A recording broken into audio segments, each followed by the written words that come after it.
Day one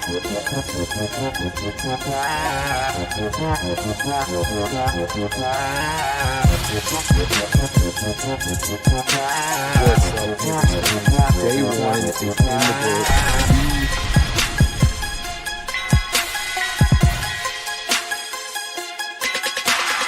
5, 4, 3, 2, 1, 0. All engine running. Liftoff. We have a liftoff.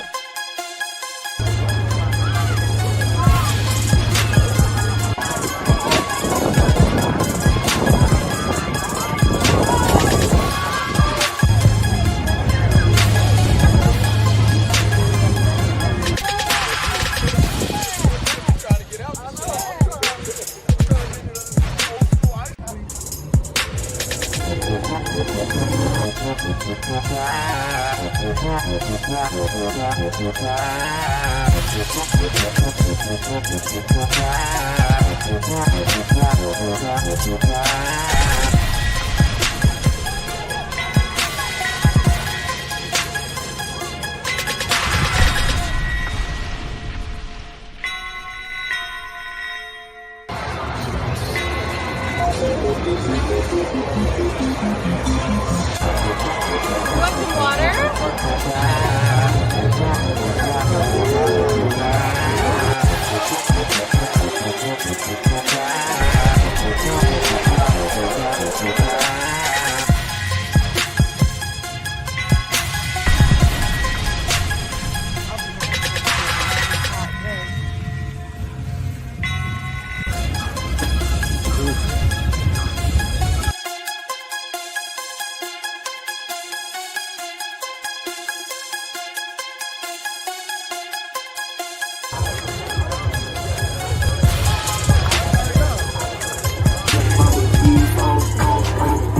It's showtime. Here is your host, Carolina Dad. What is going on, Panthers Nation? Last preview of the season. It's not going to be our normal preview, as I did not make slides because who cares? Who cares? We are at the end of the season. I do not care about making slides. So we're going to do things different. We're still going to give you the same preview, maybe not as in-depth as we usually do, but we'll still look at the injury report. We'll still look at the stats. We'll make our predictions. We'll have fun. We'll talk about how bad the defense is, because that's what we do on this show, and talk about a few storylines that have come across this week as, you know, we head into the final game of the season. In a way, it's a little bit sad, but not really. I say it's a little bit sad because football season is over, but I don't really know what I'm going to be missing. If I'm being honest, with the Carolina Panthers no longer on Sundays, I am blessed not to have to watch this disaster. I'm just kidding. It hasn't been as bad. I'm thankful that I get my Sundays back, because for me, this is like a part-time job, man. And the amount of work and time that I put into this thing, and I hope y'all see it, especially if you guys follow me on YouTube. YouTube is where all the content is.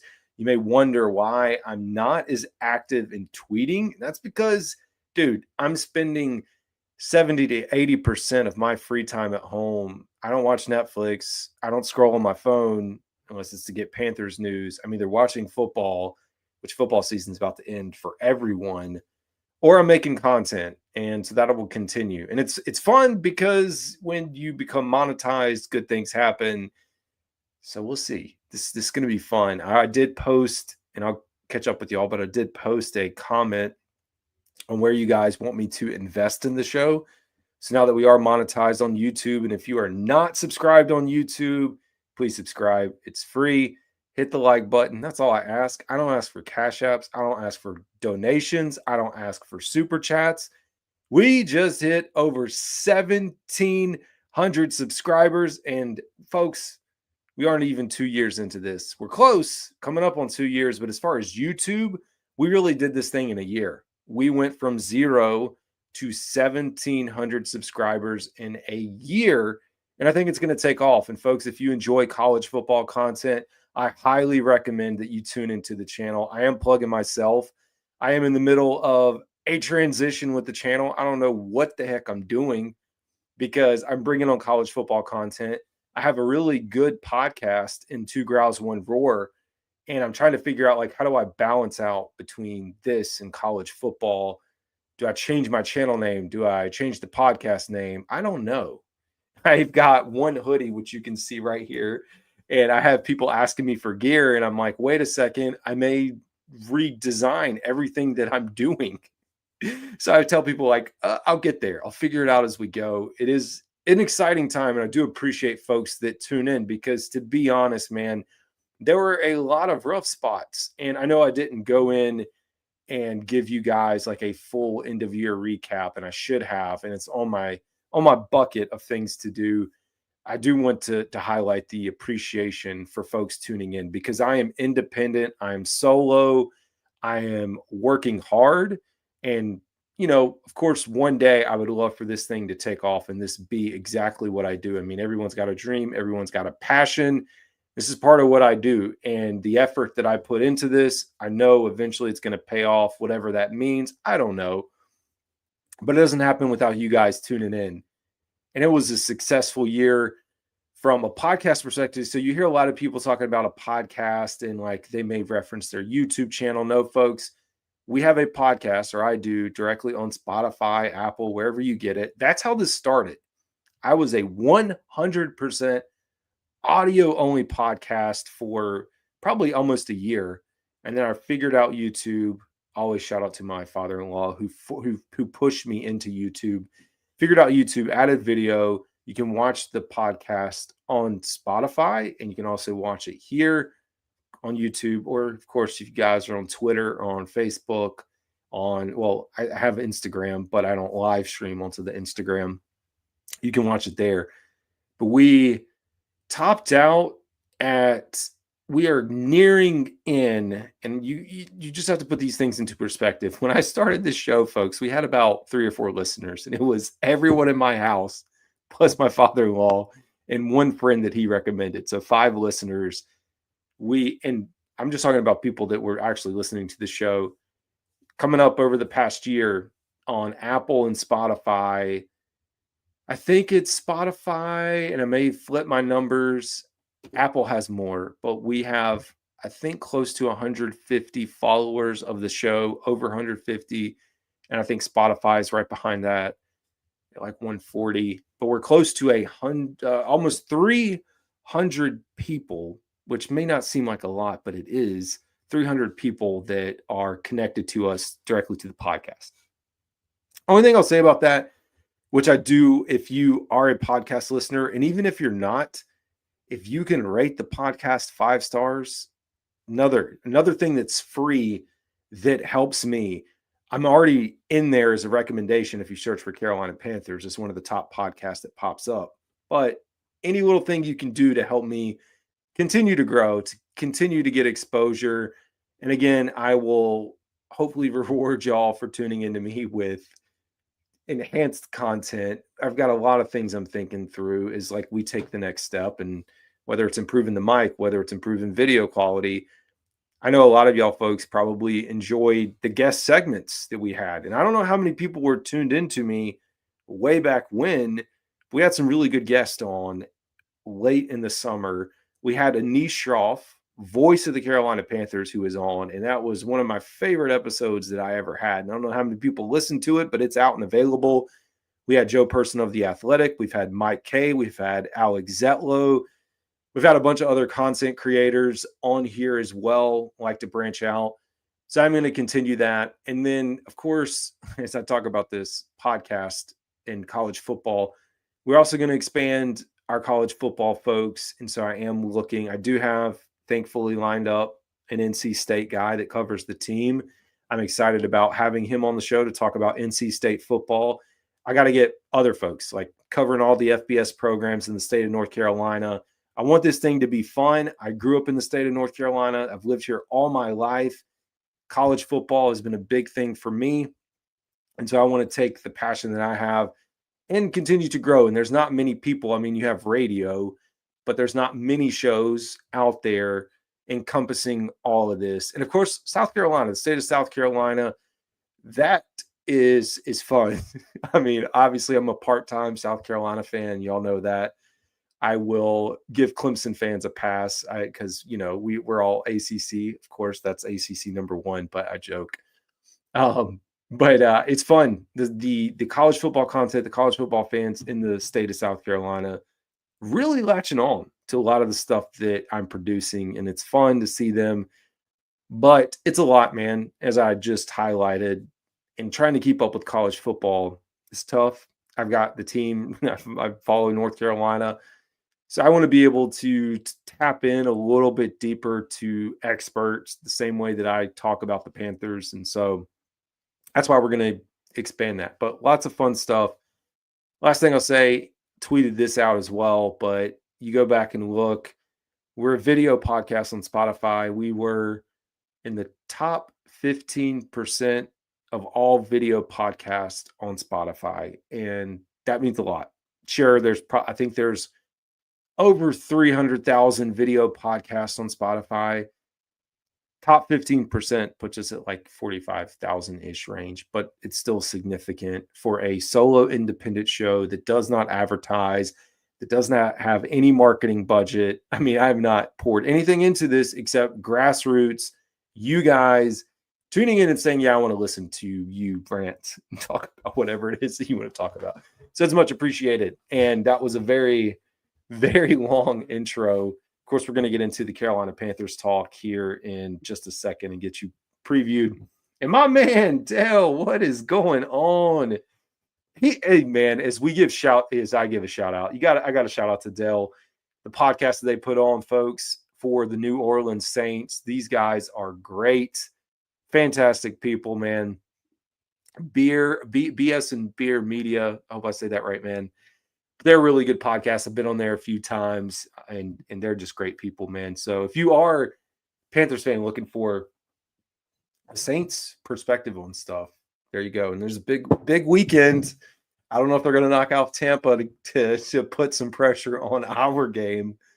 We'll find out here. All right, folks, it's time for us to go ahead and preview the game.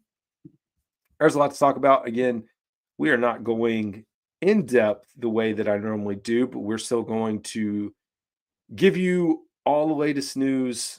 And I will pull this up here in a sec and we'll get rolling. Try to pull this. I did listen to all the pressers. One of the things that was interesting, it was, listening. I mean, the biggest question we have in Carolina right now, there's a lot. One of the biggest questions is the future of Ejiro Evero and what's going to happen to him. Is he going to be gone? There's just been some wild answers this week related to scheme, personnel, defense. Could it be better? Could he scheme better? It just feels like, and I never wish anyone out of here, but the writing is on the wall, and there are multiple reasons. I have thought this for a while, and people call me crazy. No, I'm fine. It's fine if you call me crazy. I know I've got my opinion. You can have your opinion. Nobody's going to see eye to eye, but it does feel like he is out of here. And I look at it for multiple reasons. Yes, we can continue to make the excuse that he didn't have what he had last year. But even looking back to last year, folks, you got to remember the utilization of Jeremy Chin. And I kind of swept that one under the rug. And I was like, oh, maybe Jeremy Chin has just fallen off. No, Jeremy Chin is excelling in Dan Quinn's system in Washington, being utilized correctly. And the fact that the Carolina Panthers could not figure out how to maneuver and handle a guy that they drafted who had an amazing rookie season and then just continued to fall off between coaching changes, that says a lot. And you need to, a good defensive coach is going to find a way to get playmakers on the field in a position that they need to be. He's also going to understand how to utilize his playmakers in the correct way, i.e. J.C. Horn, moving him around, covering the number one wide receiver on the other team, something that he just hasn't done. So I think the writing's there. But there's a lot of excuses. Well, we were hurt. We were this, we were that. I also think about the players and personnel that he brought in, and I've said this numerous times. It's not like he brought in some random dudes. Now, I'll admit a Dane Jackson, not really his guy. A Mike Jackson, that was a good acquisition, but I would say a few of these guys, more than a few, came directly here because they had experience with Ejiro Evero in his system, and they've played. And I got to tell you, I've said this too, Ashawn Robinson, Josie Jewell, they've been really nice pieces, and they've worked out well. But you also have to think about he had Von Bell, who he had a connection to. Von Bell gets cut in the offseason. There's just a lot. There's a lot. I'll admit he didn't have Frankie Louvu. Whether you believe in Brian Burns or not, he didn't have Brian Burns. Like, we can continue to stack excuses. He didn't have Shaq. He hasn't had Shaq in 2 years, to be honest, and very limited view of what Shaq Thompson would look like in the defensive scheme here. But as a defensive coach, I remember playing football at Pop Warner level, at high school, in college. If you have a guy that is a football player, you find a way to get him involved and you find a way to get him on the field. And the inability to do that says a lot about you as a coach. And so, sure, I think he will succeed. He carries himself well. And I mean that in all honesty. I love hearing him on Thursdays, giving him, when he comes out, he almost comes out with like a formal speech every time, like he's ready to be a head coach. And that's great. I think there's just a lot of factors here with Evero. And you also think about, he interviewed for head coaching positions last year. I think the defense was a little inflated, in my opinion, like top 5 in yards allowed last year, but we were still bad in points allowed. We were still giving up a lot of points.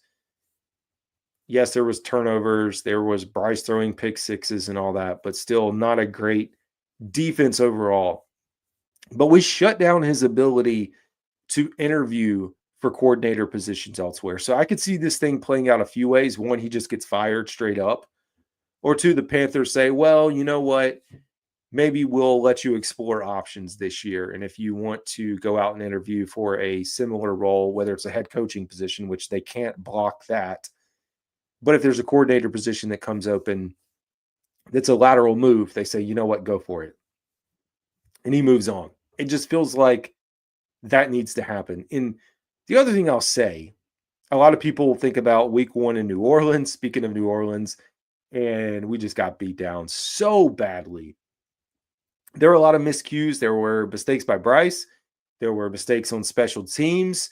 There was a lot of things that compounded to giving up a bunch of those points, but that was really the healthiest we had been. Remember, Derek Brown played the entire game, and we got stomped. And no offense, by a New Orleans team that turned out to be not so good, but I know they've battled their own injuries along the way, still have a better record than us.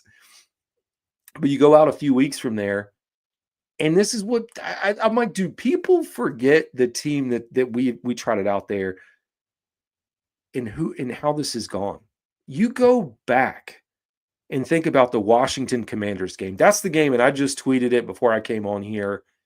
But I'm like, do people forget that the quarterback wasn't Jaden Daniels? It was for like a drive. The quarterback that sliced and diced us was Marcus Mariota. And this is not Marcus Mariota coming out off of his Heisman campaign. This is old man, no offense, because I'm probably close to his age, Marcus Mariota, that made us look ridiculous. He did. His ability to just stand back there and move around. And so for me, I'm like, that's it, dude. You're not going to survive. And I say all that. The biggest issue by far is the run defense and the run scheme. There isn't one.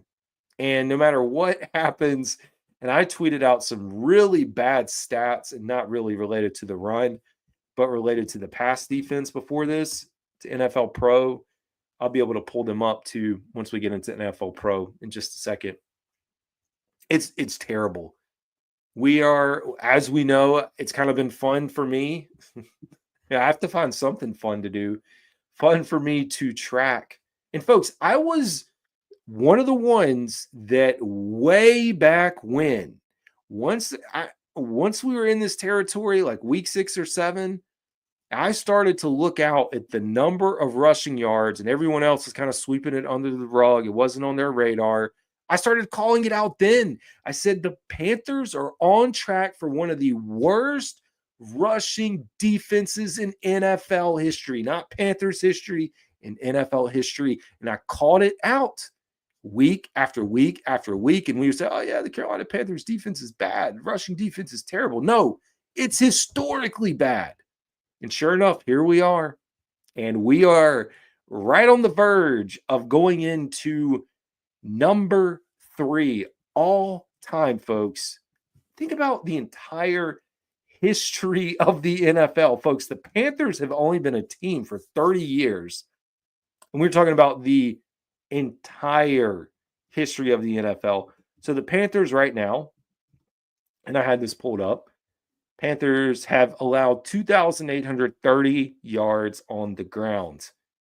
The only other team in the last 2 decades to allow more are the 2022 Houston Texans, who gave up 2,894. But guess what, folks? The Panthers are giving up what? Roughly 170, 75, 73 yards per game. Here recently, 200 yards. Pretty easy for most teams. If the Panthers give up 181 yards on Sunday, they will move into 3rd all-time in rushing yards allowed. That is how bad it is. And so for me, I don't care that you're down to the 5th and 6th linebacker. Sure, I will admit that's not a great situation to be in. And the hand you were dealt probably isn't a perfect hand. But at some point, you've just got to figure out something. Like, because that's exactly how teams are going to attack you. So is it a scouting issue? Is it a personnel issue? Is it a scheme issue? I don't know. I think it's everything. So he's got to be gone. That's your first red flag. Well, one of the red flags. Second is points allowed. Folks, we know how historically bad it's been. We know about the blowouts. We know we're last in the league in points allowed. Folks, we are trending towards number 1 in NFL history. Another defensive low. Number 1 in NFL history in points allowed, folks. And there is a very good chance that on Sunday, the Panthers have this record, that they hold it by themselves. If they give up 38 points, that's it, 38. Do you know how many points the Falcons scored the last time they played? 38. Falcons playing for their playoff hopes, trying to make the playoffs. They need some help. Like we said, they need New Orleans to knock off Tampa. I don't know if that's going to happen. But yeah, it does not look good. They also have a running back by the name of Bijan Robinson, who's, pretty good.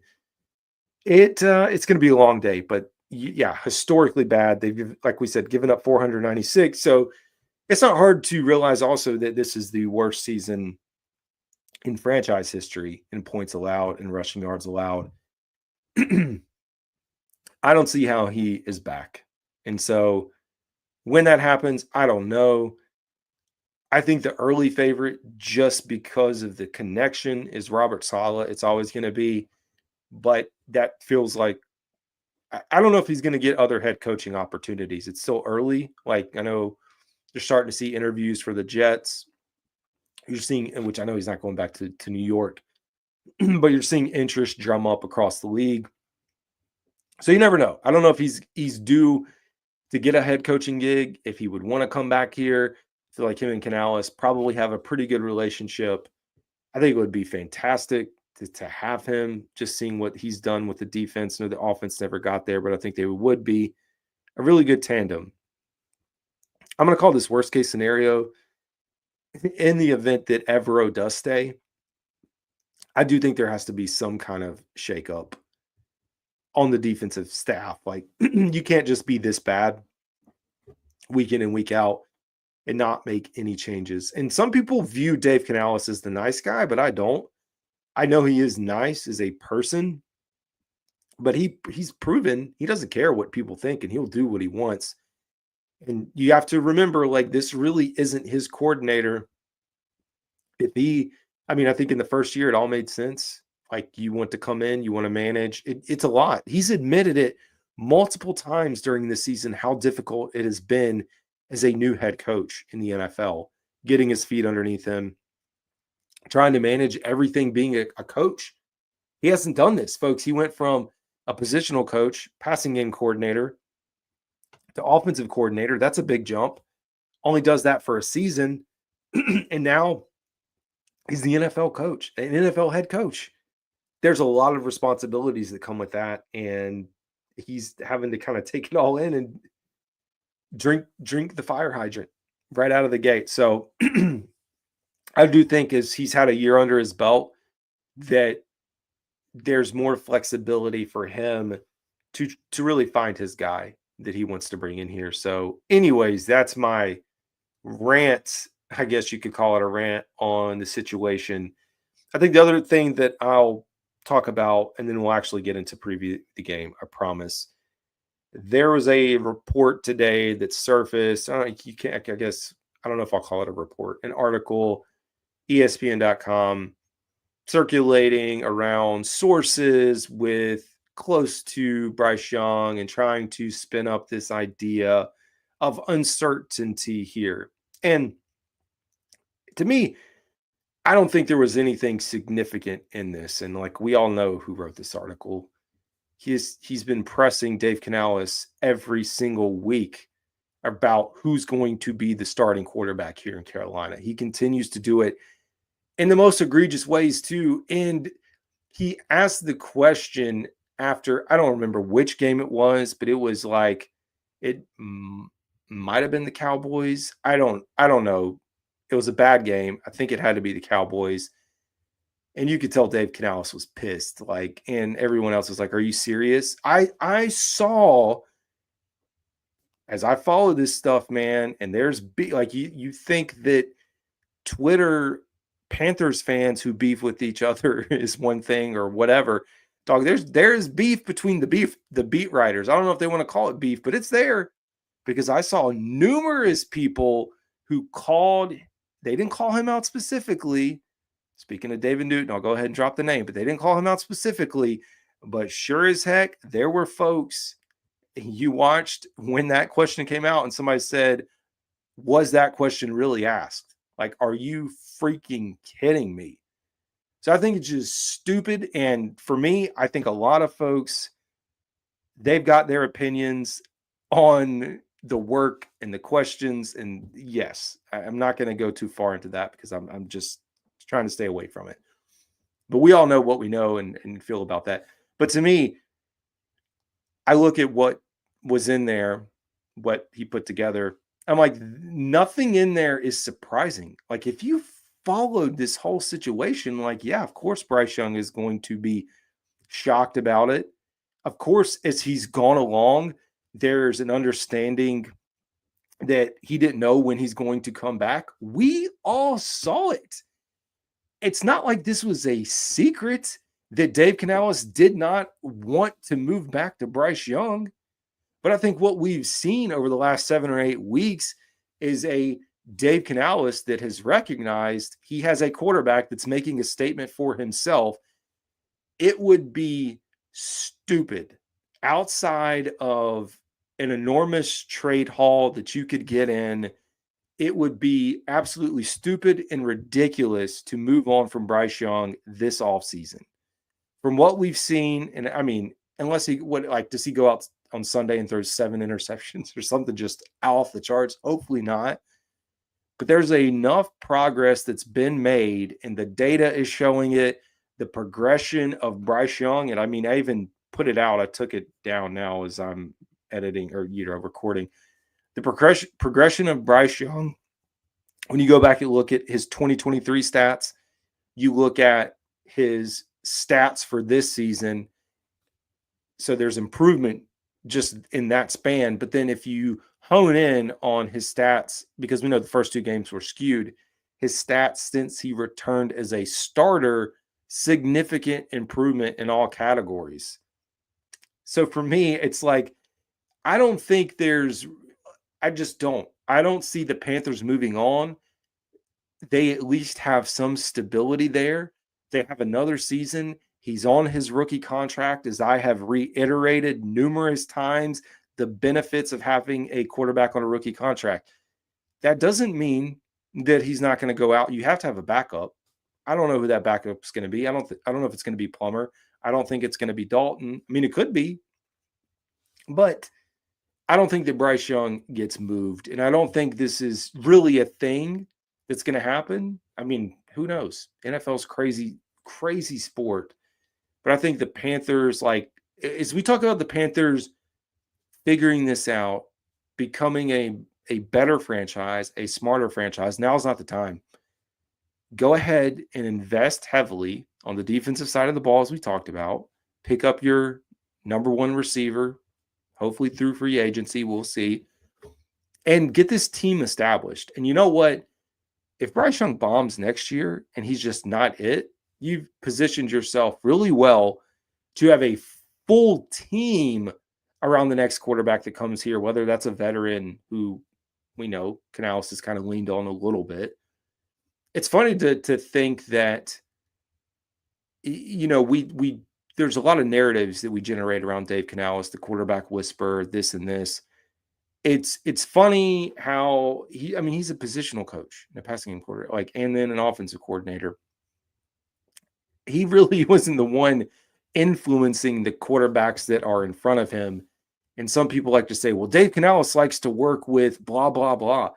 Dude, Dave Canales is dealt the hand that he's dealt with in Seattle and works with whatever quarterbacks in front of him. Sure, he may give a little bit of input, but it's not like he's going to be able to make the calls on, you know what, guys? You know who you should go and pick up? As I am the wide receiver coach, and now I'm the quarterback coach and the passing game coordinator? No. I mean, I'm sure there is level of input, but to think that he's going to get a say over the type of quarterback that he wants versus the offensive coordinator and the head coach, you lost your dang mind. So he's dealt the hand that he's had. And we've heard Baker Mayfield say that he wanted to go to Tampa Bay because of Todd Bowles. He didn't want to go to Tampa Bay because of Dave Canales and to resurrect his career. Are you kidding me? Baker Mayfield talked about the success of the Tampa Bay organization is what led him there. So I think for me, when people try to box in Dave Canales to say he's got this quarterback type, dude, he doesn't have a quarterback type. He's worked with whoever he's had, and this is the first opportunity. But for me, when I look at this opportunity for Dave Canales this year, you take what you have, you build around everything else, and then, like I said, next year is your opportunity, if you choose to move on. And then, you know what? If you want to draft, go for it. That's my rant. But I'm not buying into this theory that there is uncertainty. I agree that, yes, probably for half the season it was. And then week over week when Dave Canales would not commit to Bryce Young. But we're in the home stretch. And as we've said, we've heard the statements. We even heard Dave Canales talk about Bryce Young elevating his skill players. And Dave Canales has not been one to give out a lot of compliments to Bryce Young, clearly.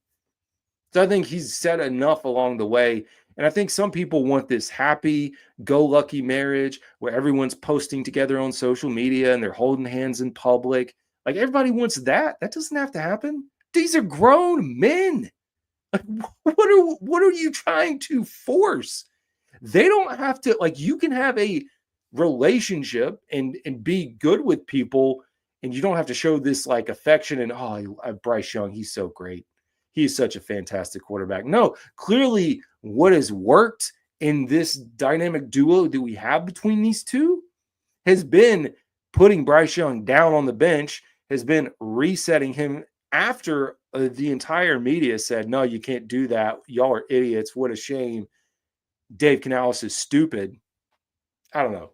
That's way too much of a rant on a Friday night at 10:30 as we're trying to preview the Falcons. But you know what? Sometimes you just have to call out some stupid stuff. Anyways, I'm going to get back here, and we are going to actually preview. But what's good, Marcos Cash? It has been a while, man. Hope y'all are doing well. Evero has got to go. Agree with that. And hey, look at the Gamecocks logo. I dig it. Panthers Nation. My brother Todd is still a Panthers fan too, but he's going to wait for next year's Panthers game. Dig it. All right, y'all. Let's actually jump in because it is getting late, and I did not bring up my charger. But we'll jump into NFL Pro. So we're going to preview, again, not our normal slide preview. I think this will do the trick, though. It'll be enough. I'm going to try to, I don't know if I'll say speed through this, but maybe speed through it. I don't think there's really any doubting who's favored here. 7.5-point favorite, the Atlanta Falcons. 48.5 over under. Coming into this, one of the positives that we've seen for the Carolina Panthers is the offense, is their ability to score points. 18.6 points per game, which is 25th. It's a big improvement from last year. Last year, they were hovering around 13. Falcons, on the other hand, putting up 21.9, which is 16th in the NFL. The point differential, I mean, it doesn't take us a lot to figure out that the Panthers are last. 199 point differential. I'd be curious where that ranks in NFL history. It's got to be close. The Falcons are 28th, which ranks 20th. Record in close games. We know the Panthers overall in close games have been competitive, had some tough losses. They're 3-3. Falcons are 6-5. Average margin of victory for the Panthers is only 6 points. It's 29th in the NFL. Atlanta Falcons, 8.9, which is 22nd. Turnover differential, pretty similar. -6 for the Panthers, -5 for the Falcons, and penalties 116 to 92. Falcons, the sixth in the NFL in penalties as far as least penalized team. Yeah, we'll go through the team overviews, and a lot of the efficiencies line up in favor of the Falcons. There are a few. The rushing attack is skewed on our side only because a lot of this is factoring in when we had Chuba Hubbard. But the Panthers offense, overall passing efficiency is 31st. Rushing efficiency is 10th. And the pressure rate allowed is 18th. Speaking of pressure and pressure allowed, Falcons are almost as bad as the Panthers, although the Panthers are worse than the NFL in pressure. Falcons are 29th. Their rushing efficiency on defense is 16th, so advantage to us by a little bit. And then the Falcons' passing efficiency defense ranks 26th, so a little bit better.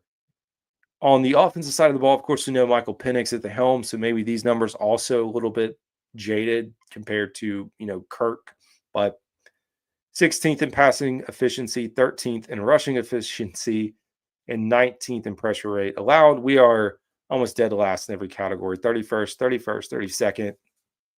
Advantage to the Falcons. Matchup insight, keys to the games. There's some really good ones on here this week. And we'll also jump in, look at passing and rushing in just a second.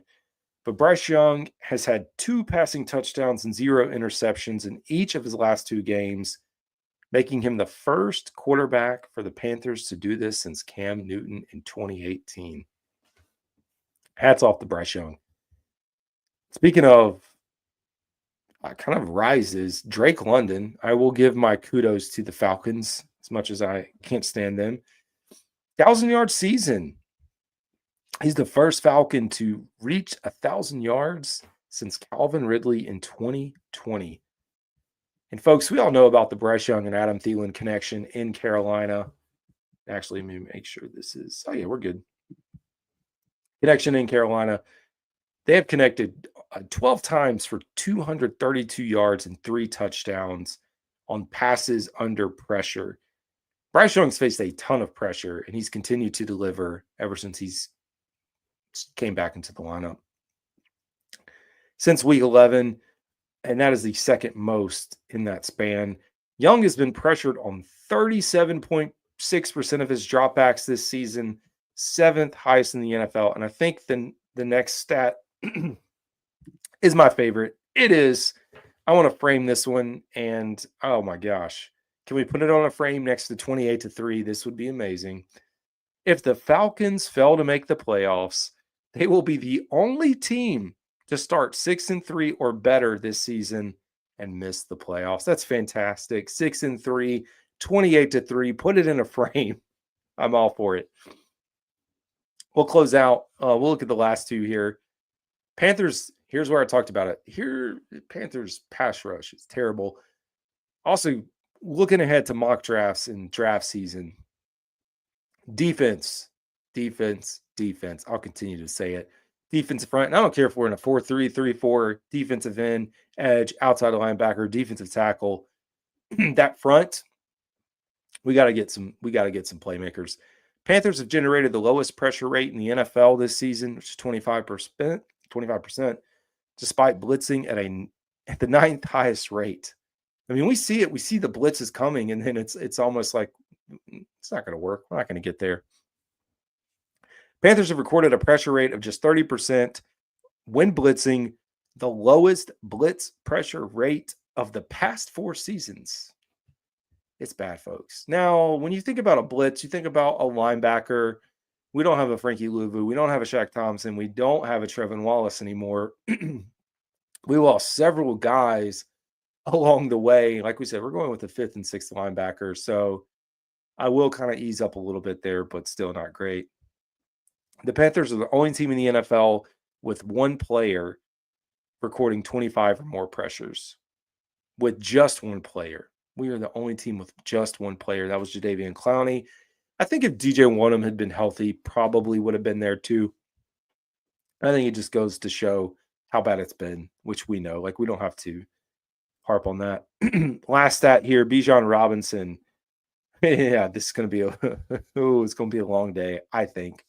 Since entering the league in 23, he's forced a league-high 190 missed tackles, 15 more than the next closest, 15 more than Derrick Henry. That's how good he is.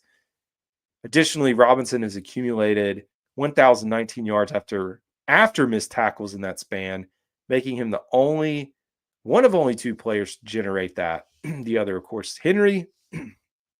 The Panthers have missed the most tackles in the NFL this season.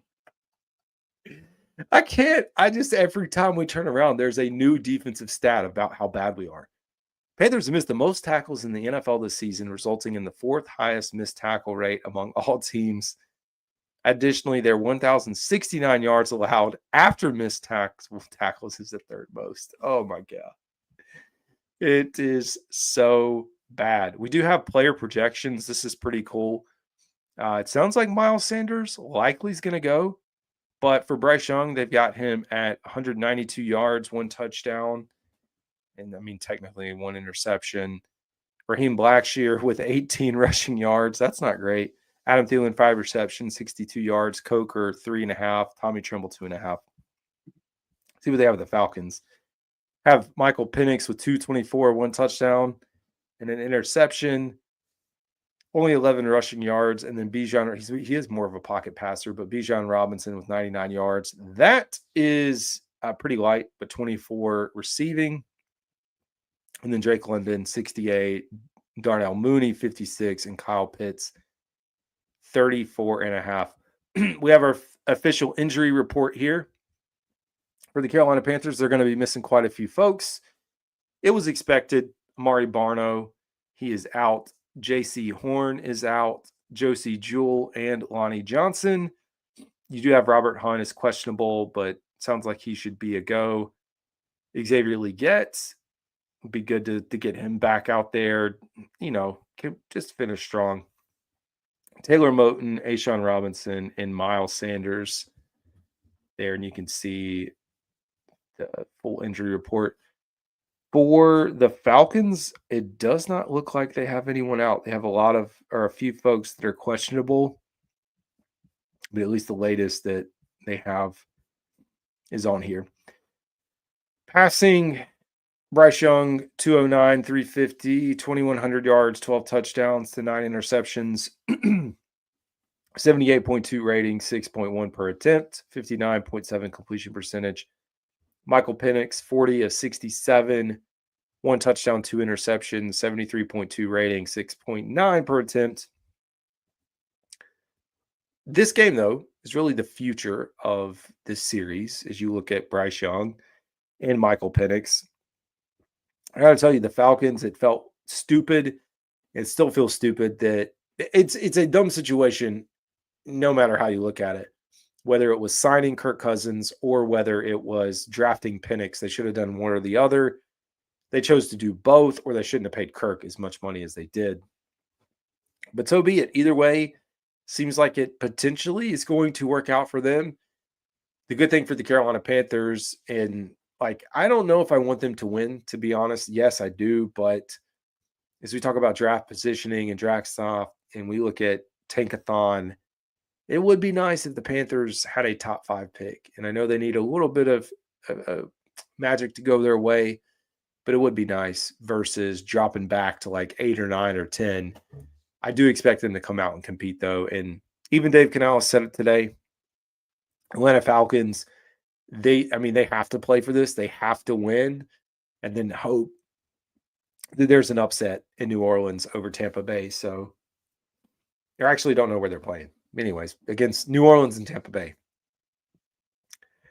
Rushing attack, for the Panthers, it's really nothing to look at here because our leading rusher is out. Bijan Robinson having a fantastic season, though. 1,200 yards on the ground, 12 touchdowns. That's insane. 4.7 yards per carry. 592 for Algier with 3 touchdowns. Receiving, it's wild. Adam Thielen missed so much time, but he is now the leading receiver. 571 yards, 43 receptions, 5 touchdowns, 13.3 per reception. Catch percentage is 76.8. 152 Yak. Legette's right behind him at 467. Coker 416. And then you have Drake London. Darnell Mooney, 8 yards away from a 1,000-yard receiving. Man, wouldn't that be nice? Having 2 receivers eclipse 1,000 yards, a running back with 1,200 yards. I like to clown the Falcons, but they do have a very good offense and a lot of weapons. I would expect them to come out. I think it's going to be a long day, especially considering the state of our defense. We know the Falcons lost. Tough game to Washington. It was close, 24-30. Before that, they had beat the Giants and Raiders. So honestly, they beat scrubs, the same scrubs that we beat.